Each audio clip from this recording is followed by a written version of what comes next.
আগামী ৪৮ থেকে ৭২ ঘণ্টার মধ্যে দেশের ২ জেলায় পরিস্থিতির সৃষ্টি করতে হতে পারে বলে জানিয়েছে বন্যা পূর্বাভাস ও সতর্কীকরণ কেন্দ্র।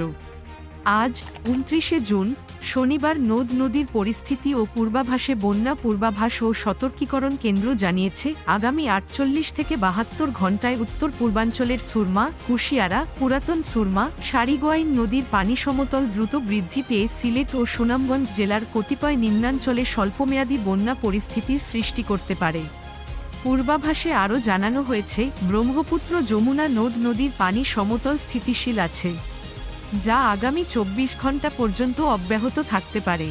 গঙ্গা পদ্মা নদীর পানি সমতল বৃদ্ধি পাচ্ছে, যা আগামী ৪৮ ঘণ্টা পর্যন্ত অব্যাহত থাকতে পারে। দেশের উত্তর পূর্বাঞ্চলের প্রধান নদীসমূহের পানি সমতল সামগ্রিকভাবে স্থিতিশীল আছে।